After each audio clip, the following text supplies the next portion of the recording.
Hi, this is the movie Through a Dog's Eyes.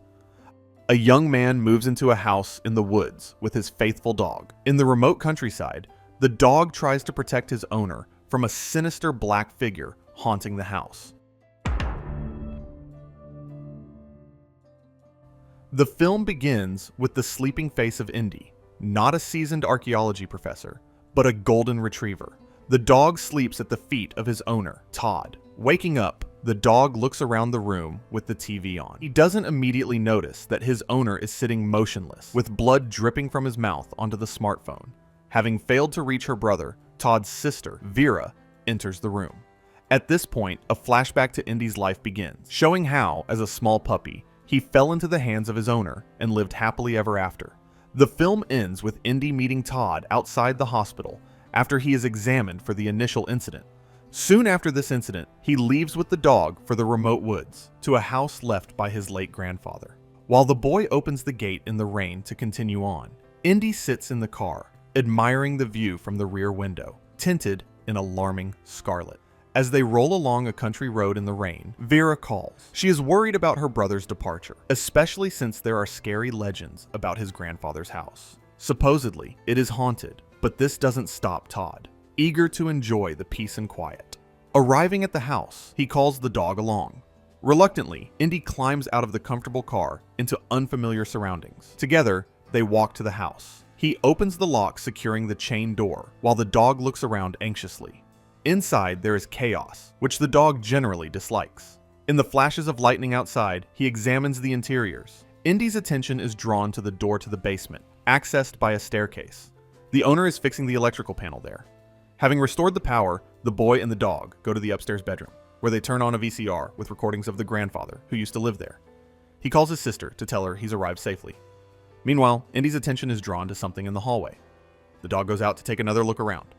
A thorough search leads him down to the front door and then back to the cluttered bedroom closet. Suddenly, he hears a voice calling for a bandit, then sees a shadow in the corner. It grows. Indy's anxious observation is interrupted by the owner. Peering into the closet with a flashlight, he dispels the darkness and calls his dog to bed. In the morning, Todd and Indy go for a walk through the wooded area. Wandering through the withered grass and bare trees, the boy leads his furry friend to the local cemetery, where his relatives, including his grandfather, are buried. While his owner goes outside to take a leak, the dog sits diligently, unaware of a silhouette creeping up behind him.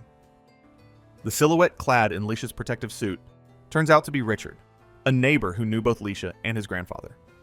He hunts foxes and warns the boy that the forest is full of traps, so Indy shouldn't accidentally fall into them. The neighbor also says that he was the one who found the deceased grandfather's body, and that his bandit dog has since disappeared. While the two men are talking, the dog climbs into the trunk of a fallen tree, from which two glittering eyes glare at him. It could be a hiding fox, or a ghost.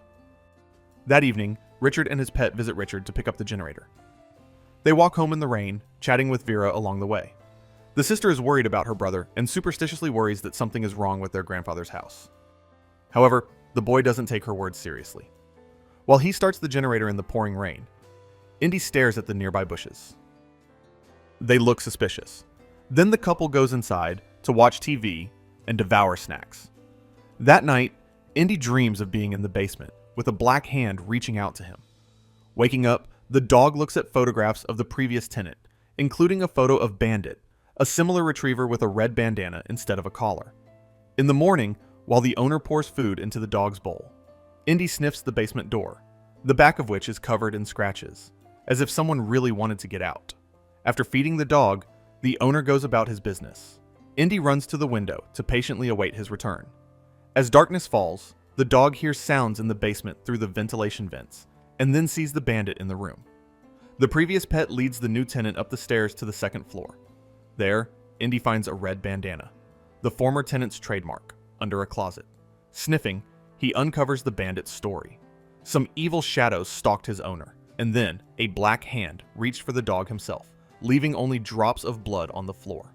Panicked, Indy crawls out from under the closet and sees someone coming up the stairs. He hides under the bed in the bedroom, where he sees his owner enter the room, having returned home. However, the guy isn't too happy to see the dog again. It's all due to a painful cough and wounds on his hand, covered with bandages. Indy sees a black stain spreading, after which his owner sends him off the bed to sleep on the floor. In the morning, the dog runs through the garage to run through the woods. Reaching the cemetery, he wanders among the graves when he notices an approaching silhouette. But it's only a dream. Waking up, the dog sees traces of dirt on the floor and hears a steady noise below. Coming downstairs, he finds his owner in a daze, banging his head against the door. Touching his hand, Indy recognizes Todd. Then, he peers into the basement. Returning to the bedroom, his owner turns on the TV. The dog watches him cough, sitting on the bed. He's getting worse. In the morning, Todd receives a call from Vera, but his brother rudely tells her not to bother him with trivial matters. He didn't go to the Outback to be annoyed by people there. At this moment, Indy sees the garage door open by itself. Looking around, the dog finds a chair, which again brings back memories of the bandit. He sat in front of a sick grandfather, who was in a daze, while a long black arm reached out from the basement after him. Realizing what he saw, India couldn't help but pee right in the garage, unaware of something moving behind him. A short while later, he finds his pet in the basement, covered in mud from who knows where. He's trembling behind the front door. The guy takes him to the bathroom to clean him off, but in the process, he begins coughing up blood, splattering the dog in the bathtub. After washing away the traces of the illness, he goes to the hospital for another checkup, taking Indy with him. Upon arrival, it turns out that the disease is in an advanced stage, so Todd isn't even accepted for an experimental treatment to test a new drug. A disillusioned man decides to turn away from conventional medicine and toward an alternative form. According to a neighbor, medicinal herbs have never grown in their area, but this doesn't stop the sick man. He places plants throughout the bedroom. Meanwhile, Indy is troubled by the manifestation of an evil entity. He sees a black man appearing in the flickering candlelight. When the man disappears, the dog goes to comfort his owner, who is crying on the bed. Before bed, Indy lies down on the bed next to Todd, but he puts the dog down on the floor. Lying on the rug, he sees someone moving in the next room. Following the stranger down to the first floor, the dog notices a strange shimmer from the open basement door. Peeking through the doorway, he sees his owner lying below. Suddenly, the man runs up the stairs on all fours. Waking from a nightmare in the bedroom, Indy feels a hand grab him and drag him under the bed. But this is another nightmare. In reality, the owner, having collapsed on the floor in his sleep, simply hugs him. Then they both see a shadow in the next room, but they don't dare check. The owner strokes Indy's head, but suddenly his hand turns black. Frightened, the dog bites it. The man leaves the bedroom to treat the wound when a mysterious entity stares at him from the closet. The dog watches as his owner collapses and runs to help, but the door slams in his face.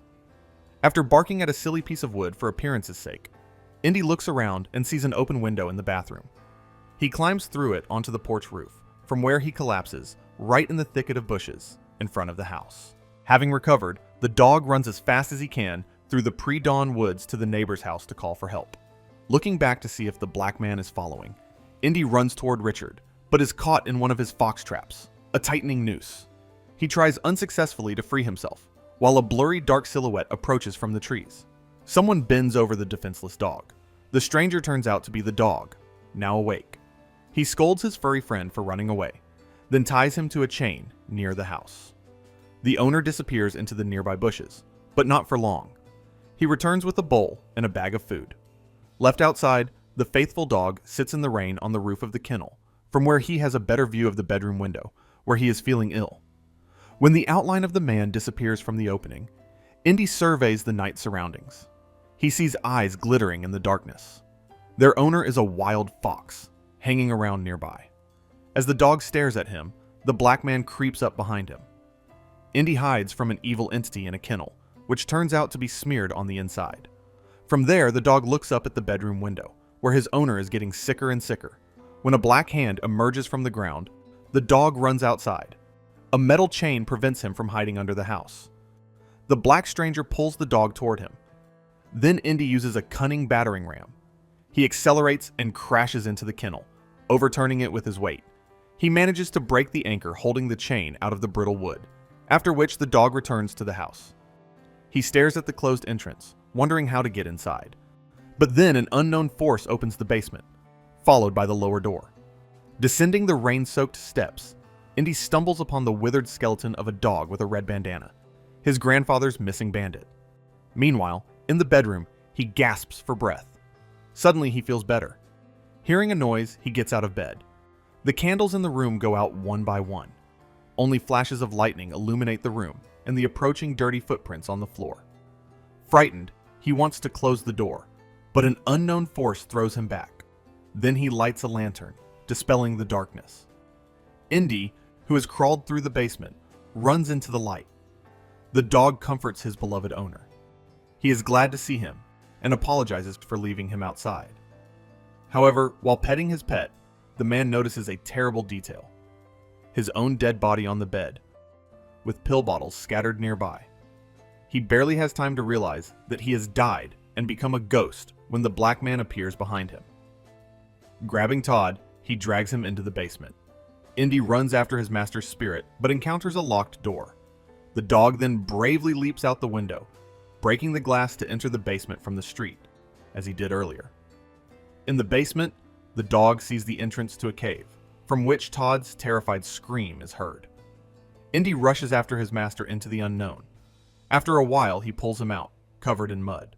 But then, a black man enters through the door to finish the job. He disintegrates into a liquid that covers Todd's body, like venom, only without the superpowers and extra voice in his head. A devoted Indy looks at his slimy owner. Todd tells him he's a good boy, but he can't save him. Telling his pet to stay, Todd's ghost melts before his eyes, receding into the darkness of the afterlife.